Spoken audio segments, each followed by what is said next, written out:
Welcome to the Arizona Cowboy Poets Gathering podcast. We're here in the Cast 11 studio of Signals, Arizona, Talking Glass Media, and I'm very pleased today to have a longtime friend and a cowboy poet with me, Don Fernwalt. Don? Hello, Jim. Glad to be here. Super to have you. I've listened to your poetry for many years and worked alongside you on the committee and served on the board with you. So you've got quite a varied background with the Arizona Cowboy Poets Gathering. Yes, sir, I have. I think I've been around maybe around 12, 13 years. Our dear friend who has, since passed, Jim Dunham, introduced me, and you folks were kind enough to take me on, and it's been a great journey. It's been a great journey for me. That's super. It's really nice to think back, and there's a lot of those where we can relate to someone that's been with the gathering before that has brought other people on board. And we had a podcast where we featured the Rusty Pistols Reloaded and talked about Jim Dunham. And he was a great friend and a wonderful musician too. Don, we're looking at the gathering coming up real quick.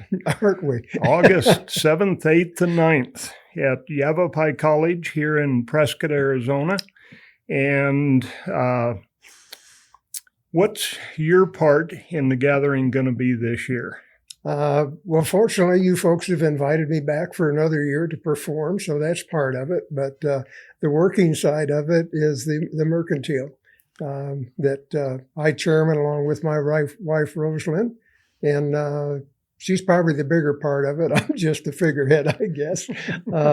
But the Merkantile is set up at the entry of the Jim and Linda Lee Performing Arts Center as the patrons come in, and we display all kinds of printed and vocal CDs, DVD, thumb drives, you name it, of the performers. So they're there to sell. They're there for the folks to take memories home. Yep. Take them home and enjoy them for a year and come back the next year. Oh, definitely. Yep. And we find most people that have been there once, they can't wait to come back. I found your comment interesting. You said the work of it is working the Merkantile, and cowboy poetry is not work to you, it's a love. It's a love. Yeah, it's not work. I have to admit, before performances or doing events, I think, why am I doing this? But once I get there, it's like, I know why I'm doing this, because I love telling the stories. And like you say, it's part of me. It's who I am. Nice. And speaking of love, you have a poem about a love affair. Yes, I do. Would you do that for us? Yes, I will. And it's called A Love Affair. And as I tell people, it came straight from my heart. The very first time we met, she unknowingly captured my heart. I longed for the day that I'd return, not bearing to be apart. Her beauty was stunning, our possibilities limited only by my imagination. I'll admit, I was smitten, could not quell my fascination. I've had this 50-year love affair with my mistress. Let me explain, and hopefully you'll understand, I trust. Her day of birth occurred February 14 in the year of 1912. Fragrance of spring wildflowers on her skin aroused my sense of smell. Rays of the early morning sun cuts through her dust in a corral. Dust created by men and horses as we put on the morales, preparing for a busy day of work that will take us through her soul, checking on cattle in the foothills, in the mountainsides thin with snow. Our journey will take us to the high country as we ride beyond the saguaros. We may spot a horny toad, a Gila monster, or a tarantula hawk in her arroyos. Amongst you antelope, elk, mule deer, and lions, we have mixed our cattle. Maintaining a perfect balance with them will always be a constant battle. A battle I face willingly to reap the fruits of your land as I navigate your extreme heat, bitter cold, floodwaters, in quicksand. Your waterfalls and sunsets are so stunning that they take my breath away. You have captured my heart and soul, and I am here to stay. Arizona, I am not your native son.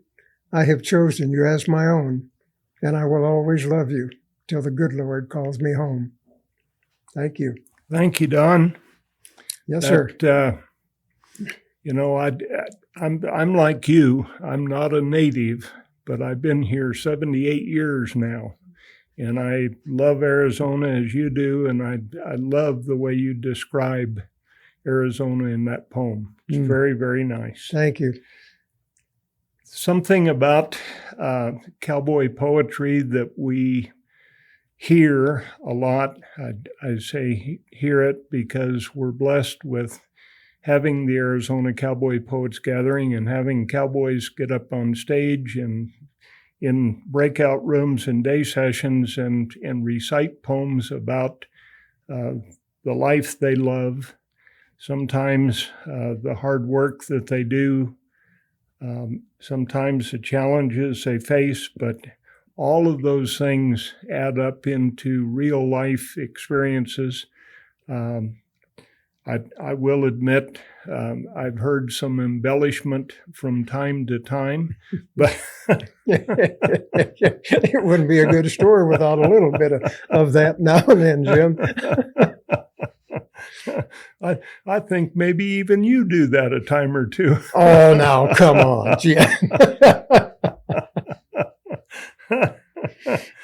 I was visiting with Jim Jensen this morning, our board president, has been for several years now, and talking about our commitment to the gathering and our love of the gathering and our love of the people that help us put it on, all of the many volunteers. We have over 75 now that work basically all year long, some going like a house of fire and some kind of casually in their activities during the year. And then during the gathering, they get real busy as you do at the Merkantile. Yes, sir. I'm not sure how you find time to do the Merkantile and do some poetry too, but I'm sure some of that is with many of our members is due to having a loving wife who helps you in everything you do. And I know Roslyn does that for you, and Barb does it for me.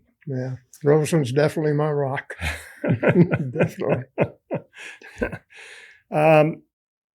You have you have a couple of books out. Tell us about those. Yes, sir. Well, my first book, I really kind of said that was going to be my first two, the first and the last, because it was just so much work. And I can't really say that's cowboy poetry. It's just poetry, maybe written by a cowboy, I guess, or from that perspective. We were having I think it was our 50th high school class reunion. And somebody came up with an idea that, hey, wouldn't it be kind of cool to write some poems about when we were kids in school? And so Roslyn, she contacted a lot of our classmates and said, hey, tell us some stories as you remember it when we were kids. Mm-hmm. And so anyway, we got that information, and then I took that information and turned it into a poem. And so anyway, that was the first book. And in fact, we had a classmate that wanted to be totally involved in it and said, I'll foot the cost of it. And so anyway, so they foot the cost, and we distributed a book to each one of our classmates, which was 120, I think. So, and like I say, I thought that would be my first and my last. And then one day we sat down and did it again. Then I put together a cowboy poetry book called Straight from the Saddle. And it's all of my poems, with the exception of about a half a dozen that were either gifted to me. One was gifted, I call gifted it to me, but Jim Dunham was one. He had written called Cow Punching Don't Pay. Mm-hmm. And he flagged me down one day and said, I got a poem I'd like you to have. And I was very interested in, so I did it, wrote it down and memorized it and all that kind of stuff. And I've had I had a guy by the name of Joe Farmer. Actually, his wife came up to me after one of our day sessions and said, my husband wrote a poem, would you take a look at it? We'd like you to have it. And again, I don't take poems from, I say anyone, but I look at all poems because I'm always looking for new stuff. Mm-hmm. And, obviously along with my own writings, but I tell the folks, I'll be happy to look at it, but it's got to fit me. It's kind of got to enter my heart and come back out again. And I think that's true with all cowboy poets, is that they listen to a poem, hear a poem, or they write a poem from their heart. But oftentimes it's a poem that kind of jogs a memory. Yes. Or reminds you of something that you go, gee, that's a neat poem. Or it could just be a new thought that you listen to it and say, I never thought of it that way. That's good. There's one such poem, and I don't know who the author is on it. I can't identify specifically who it might be. I've had some suggestions that it might be, but it's called Silver Bells and Golden Spurs. And it's basically about two cowboys competing against one another. And I looked at that for about 3 or 4 years, and it made no sense to me. And I kept looking at it again and again, and I thought, man, that reminds me so much, and a good friend of mine, that we're always competing against one another, trying to be better than the other guy. And so at any rate, obviously I memorized it and kind of dedicated it to him. But like you say, that it just jogs something in your mind, or gets you feeling something that's good. A few days ago, I was moving some books from one bookcase to another bookcase, and it gave me the opportunity to look through authors and titles. And I have a pretty good bookshelf of cowboy poetry poems. I understand you do. and some are from way back, long time ago, even written before my active involvement in cowboy poetry. But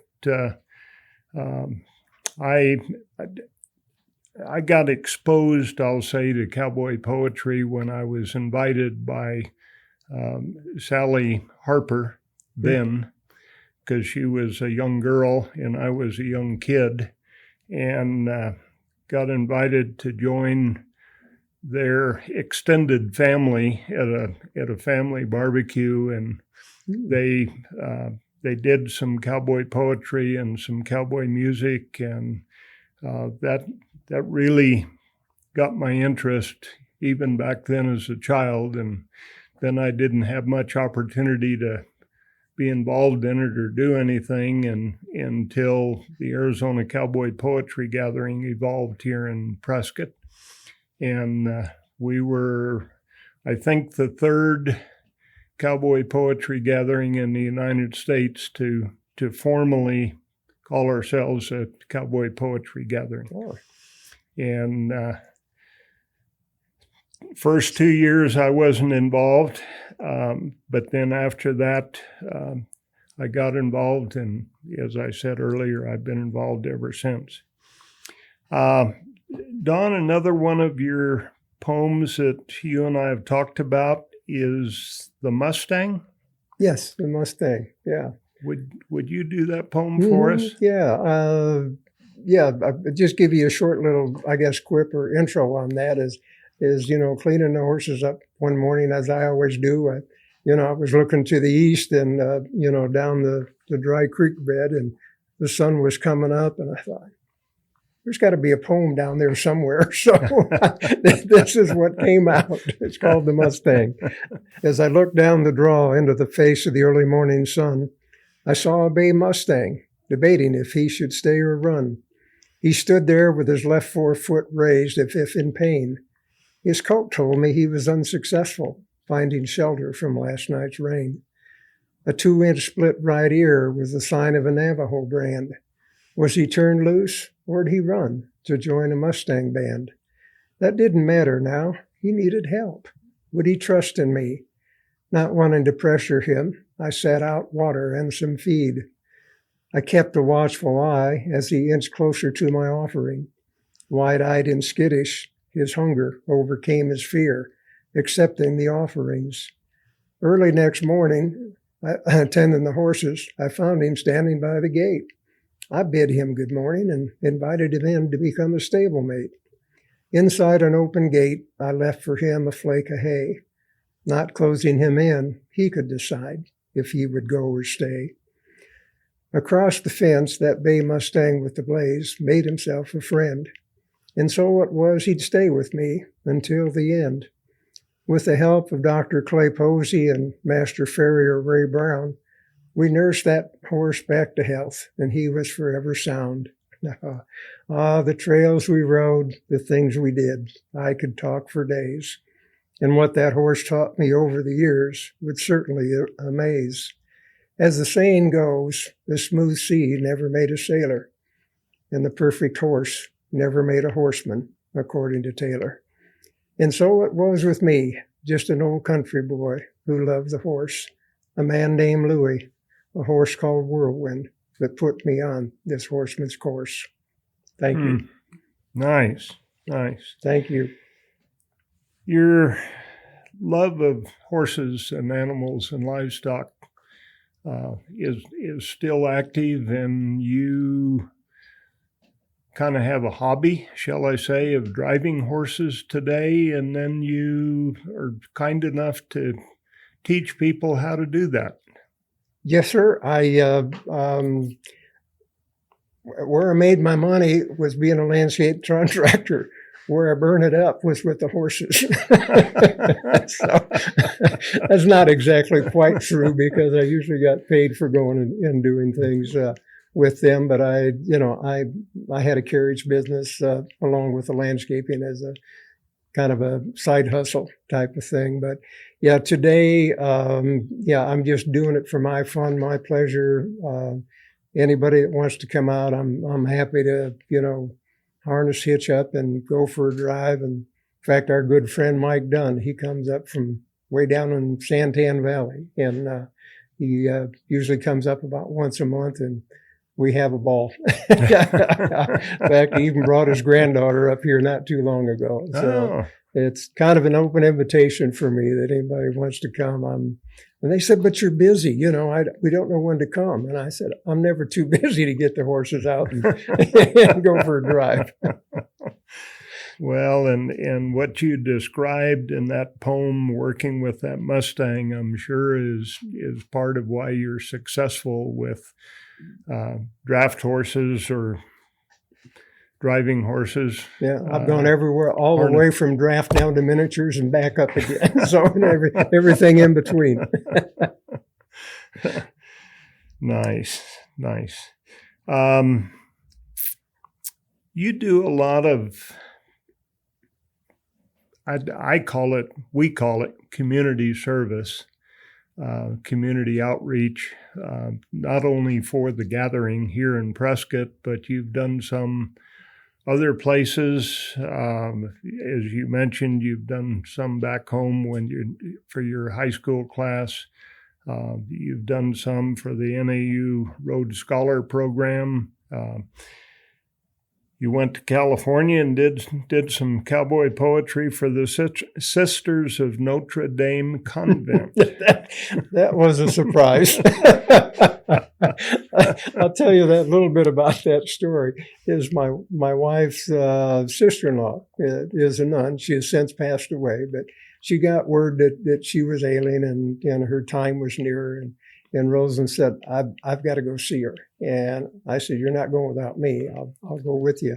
And I envisioned, going over there and seeing this lady in the habit, laying on her back in bed, And anyhow, we walk in, she's, dressed in street clothes, but sitting on the edge of the bed and just bubbly and happy and all that kind of stuff. And she and I hit it off.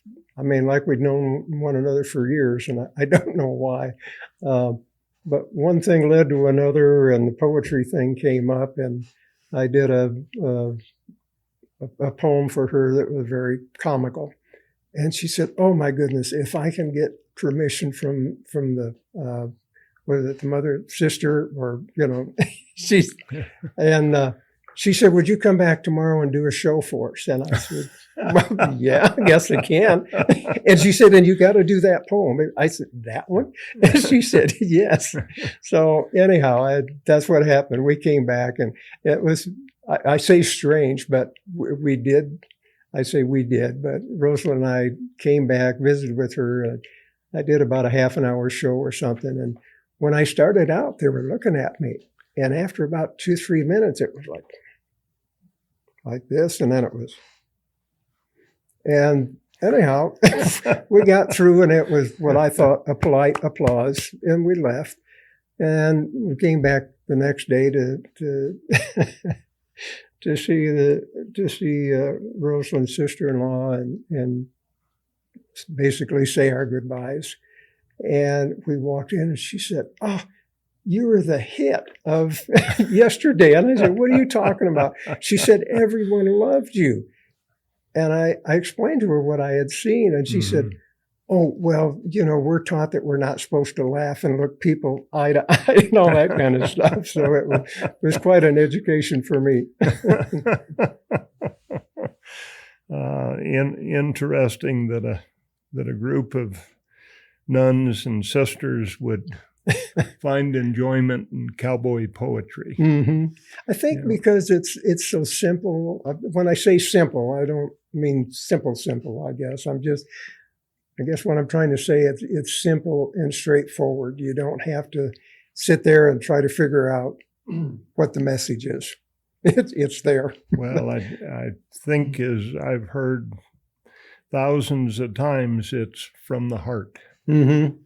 Yeah. And, Yeah, and obviously it's not unique to me. It's. Yeah. Yep. Yeah. But you mentioned Mike Dunn, and I know a lot of Mike's poems that I've heard are from the heart. They're about family and experiences and ranching, and you mentioned earlier that a lot of your poetry is not about cowboying or ranching. It's about life. Yes. And cowboys live life. Yeah, they do. Yeah. I mean, just like everybody else. Yep. They have their ups and downs and all that kind of stuff. It's just that we happen to be surrounded by livestock. So, you mentioned Mike Dunn, and I told you earlier, Jim Dunham had introduced me, to the gathering, but it was Mike Dunn that really encouraged me to do stuff. I was probably what you called a closet poet for many, many years. When I came to town, when I say town, down in the valley in Scottsdale, I got interested in cowboy poetry. And back then, that was in about 1972, it was really hard to find any of that stuff. You'd go to libraries and they'd say, a what? What kind of book you looking for? But obviously, I say obviously, but the one that was so easy to find was Gail Gardner's Tying a Knot in the Devil's Tail. And that's the first one I learned. And then I start picking up others and so on. And Mike and I were on a ride together with the Scottsdale Mounted Sheriff's Posse search and rescue posse that I was a member of for 33 years. And Mike was a guest entertainment. Anyhow, that's the first time that I met Mike, and then we just kind of hit it off in that. And then I think maybe the next time I saw him was at a gathering that you were having at Charlotte Hall. And he said, "Man, you got to write some stuff." And I said, "No, Mike," I said, I'm going through a stage right now. Now nobody wants to hear what I'm going through. But anyway, he kept encouraging me to do so. And that's really has been, I say it's not particularly my driving force. That's been my encouragement, That's good. Yeah. Yeah. Yep. And something I've observed through the years is cowboy poets are very encouraging. Mm-hmm. They'll visit with a friend or someone maybe that's new to them that, you can't say they're friends yet, but they're probably going to be. Right. Yep. Yeah. And something triggers a discussion about cowboy poetry, and then somebody says, "Yeah, I remember when," and the next thing is, you need to write a poem about that. That's funny. That happened last evening. Roslyn and I were having dinner with Gail and Amy Steiger, and I was telling her a story about my grandfather and Social Security and all that kind of stuff when it came around, and she said, "That is hilarious. You got to write a poem about that." I said, "Well, I don't know." So, but anyway, Amy's got me thinking. Well, good. I know one of Mike's poems that everybody enjoys a lot is about the BLM agent that visited the ranch. Yeah, show me your card. Yep. Yeah. Someday we'll get Mike up here and do a session with Mike. Oh, that'd be cool. Yeah, he's a good man and a wonderful poet, and lives down in Santan Valley, Arizona, and still is part of a ranch down just north of Is it Safford? Kartchner Caverns. Okay. Kartchner Oh, Caverns. yeah, Kartchner, yeah. Yep. As a child, out riding, he told me they went by the opening of a cave, not where the entrance to Kartchner is, but a different way to get into Kartchner and into the caves. And they told him, they said, you never go in there. Mike hasn't admitted he did. But I suspicion that he may have. And I know Barb and I have been down to Kartchner, and we've seen the footprints in the mud from way, way, way, way back when the first. So you're thinking one of those prints might match Mike's foot? Huh? They could.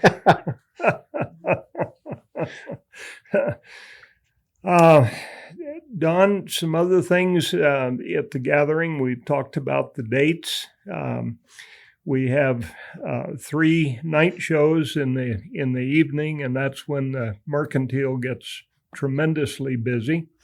We're at the Jim and Linda Lee Performing Arts Center in the main performance hall, and those are wonderful evening shows. You mentioned Gail Steiger. He'll be our host again this year, and we're looking forward to that. He does a wonderful job with that, and he's a great musician and a great poet himself. And then we, Friday morning, our poets and musicians total over 40, and they go out and do what we talked about earlier, community outreach. They go to some of the local nursing homes and assisted living facilities and perform for those that can't get out as easily as you and I. And then we have our opening session at noon on Friday. And then starting at 1 o'clock on Friday, we have day sessions until 5. There's 5 different venues at the college. This is all free to the public, and you can go in, and every hour they change. You can go into a room or move around, go to various rooms in the college and listen to cowboy poetry and music and storytelling. And then we have the Friday night show Saturday morning, we start at 8 o'clock in the morning with coffee with the Cowboys. And we like to say we serve the coffee and the donuts and the Cowboys. And they share stories. Some are cowboy poetry. They usually don't do much music at that session, but sometimes there are stories about cowboy life and experiences that they've had. And we always have a really good crowd for that. And then at 9 o'clock, we start our day sessions again, and they run all day long until 5 in the afternoon. Then we have the Saturday night show. And at the end of that show, that concludes the public part of the gathering, and the committee gets to work cleaning up everything Yep.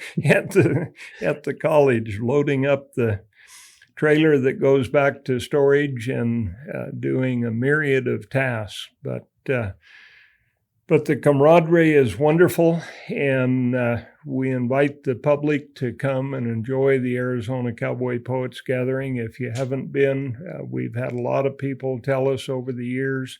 I don't know how many times I've heard it, and I know you've heard it at the Merkantile.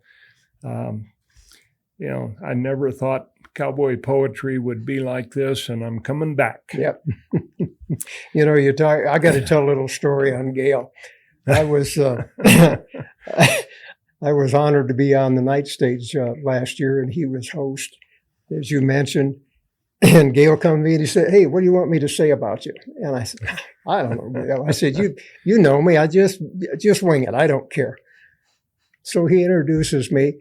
Our next entertainer is Don Fernwalt. He is the husband of Roslyn, and who makes the best carrot cakes in the world. So, and I don't know, he just went on and on. So I hope Gail's watching this. And that's the truth. I didn't say he was lying. I just said he forgot all about me. But I'm happy to ride her coattails, I tell you. I've been honored to eat some of those. Yep, they're good. Don, another poem of yours, Still a Kickin'. Would you share that poem with us? I will. In fact, it was you and probably Chris Nelson that prompted me to write this, because you guys put me in a session called Still a Kickin'. You never told me that. Yeah, well, so this is what I came up with. Back in what I thought were my younger days, for weddings and parties, a livery business, I started for pay. I would need horses and carriages, then the training I could start. 6 matched silvered apples in a carriage would make this turnout look so smart. Finding 6 matched horses is not particularly an easy task. Energized by the challenge, I set out to do it fast. So one by one, each horse and carriage was procured. And when each horse was broke to harness, I was relieved, that's for sure. Well, the horses are almost unflappable and ready to go. It's off to a birthday party and put on a show. 13 screaming 9-year-olds. Oh, what a sight. I hope the horses stay calm and don't revert to flight. Well, the first load went so well, I let the mother drive. How was I to know that would cause a situation to arise? Several trips later, a little girl sitting by my side struck up a conversation, asked if she could drive. I told her no, explaining my cowboy logic, a little sleight of hand. Why not? She said. You let my mother drive. I just don't understand. I thought she had me, but then my response was quick. When you become a mom, I'll let you drive, was my quip. She looked me straight in the eye and said, by then, no doubt, you'll probably be dead. Now 20 years have passed, and my brain I am a-picking, trying to find that girl to let her know I'm still a-kicking. That is a true story, Jim. I mean, I didn't embellish on that at all. It amazes me because I've dabbled in trying to write a poem a time or two and given up. And that you all can gather those thoughts and the right words and add a little humor and bring a tear to the eye and sometimes make us gasp. Again, back at the gathering at Charlotte Hall, before I was ever involved, was there, and you folks had Waddy Mitchell, and I went to one of his a seminar that he was putting on, and of course he was talking about you read some more, but he said then you write and you edit and you edit and you edit, and very few of my poems, as I'm sure there are with all the other poets, that they don't come easy. You write it down and you keep jiggling and juggling them. And again, thank goodness for Roslyn, because when it comes to computers and typewriters, I am no good. But I think I have something, and I say, hey, would you type this out for me? And inevitably I'll go back and say, hon, I'm sorry, could you maybe kind of change this around a little bit or that? And I'll tell you, the number of years that I've been doing this, she has never once got cross with me. She just said, yeah, I can do that. That's no big deal. Yeah. Well, one of the blessings of computers is that it's easy to edit. Well, it might be for you and her, but it might be for me.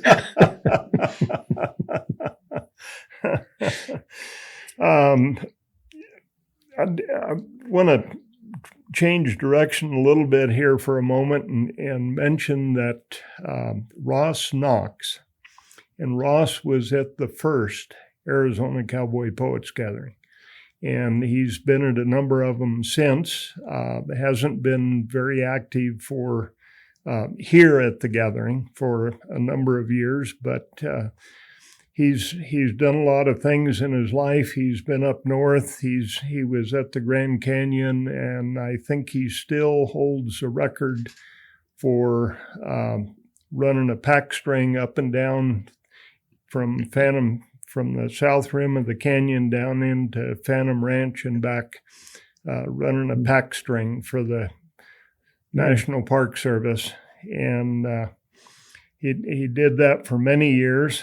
But we're blessed that he's moved back to Yavapai County, living down in Skull Valley, and he's going to be back at the gathering this year. Oh, so that'll have to be sure and bump into him. Yes. That'll be a nice reunion. Mm-hmm.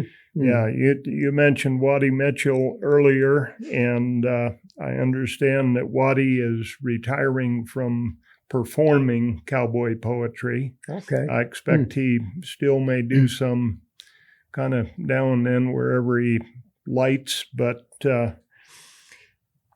lot of these good cowboy poets begin to kind of travel and follow gatherings, and fortunately there's quite a few of them for them to go to. Of course, we can't accommodate them all.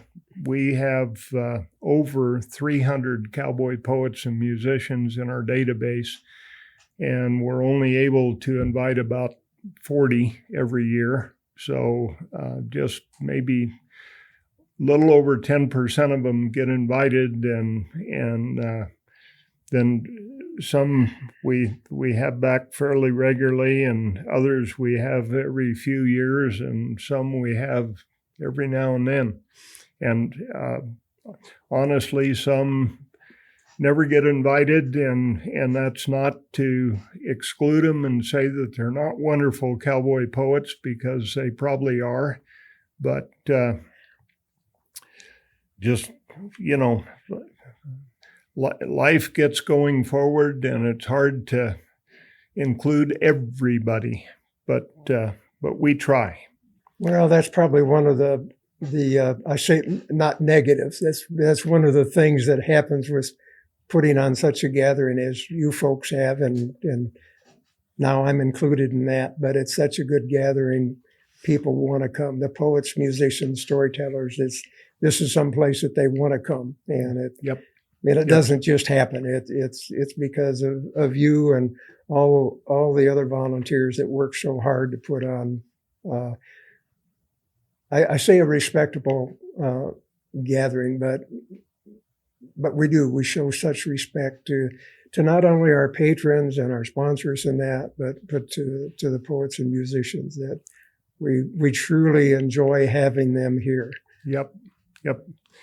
And I get telephone calls, texts, emails every year from poets that say, Jim, I'm out here. What can I do to get invited? Well, let me tell you how I saved you one year, because a poet that we invite fairly regularly, and in fact, it was the year I think I was president. He said, "Oh, thank you so much for inviting me." And I said, "Well, I'm not so sure I had anything to do with that," but I said, "You're welcome." And he said, "Well, okay, well, who makes those decisions?" And I said, "I think it's a group of people. I'm not really sure which one is really involved in the thing." Because I was sure that you are always getting calls and saying it. Like you say, I'm here.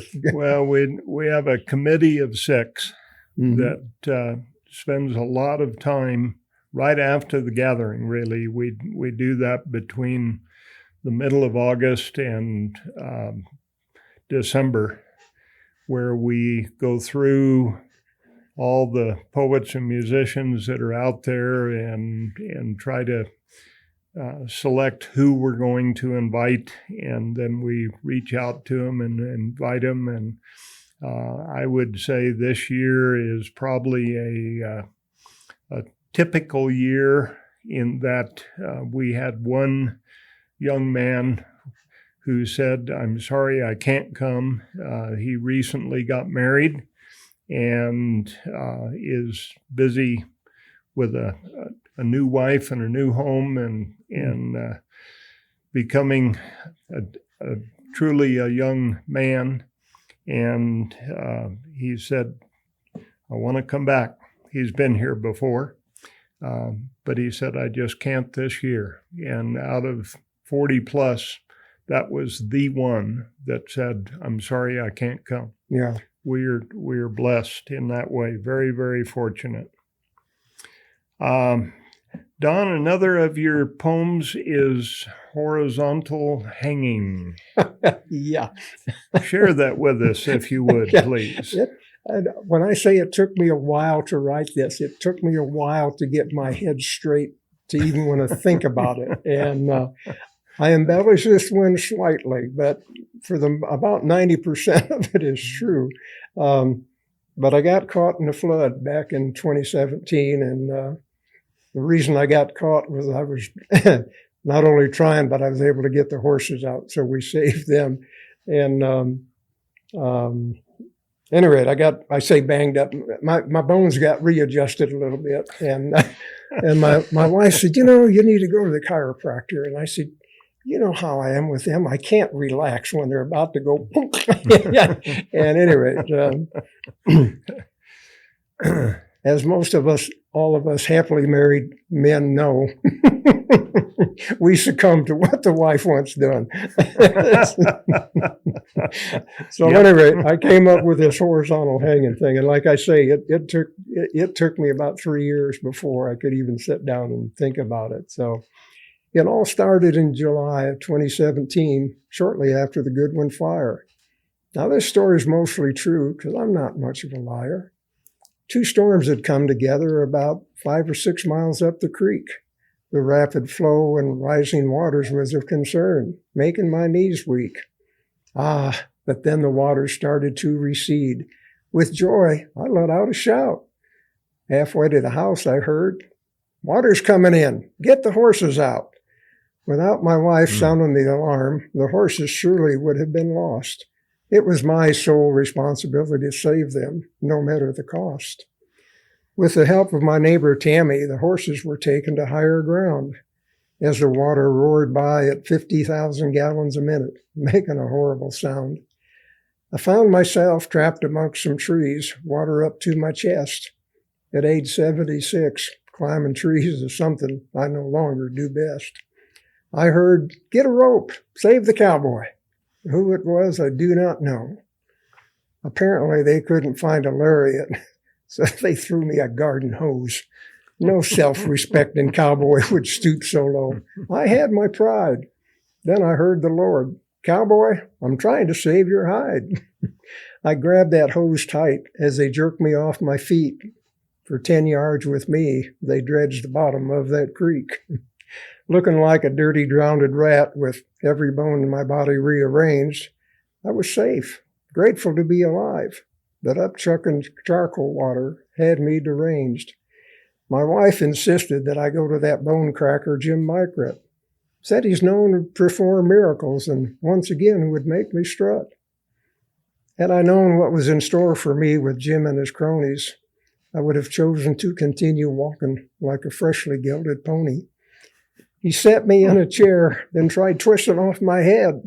"Relax," Jim said, but I was not ready yet to be dead. Since that did not kill me, he placed electrodes all around my torso. Then he turned the juice on, sending shockwaves through my soul. Totally exhausted, two big brutes picked me up and dropped me on a table. Anchored my feet to the wall, and around my neck they placed a cable. That's when the horizontal hanging began, as they turned on the machine, pulling my head away from my body until it heard me scream. That caused it to reverse course and allowed me to relax for about 5 seconds, then once again stretched me to the max. Well, obviously I survived the near drowning and the hanging, because I'm here telling you this story. I've spared you most of the details because they're just way too gory. Through it all, I must admit that Jim Micret is quite a doc. I'm now 3 inches taller and strutting like a peacock. Thank you.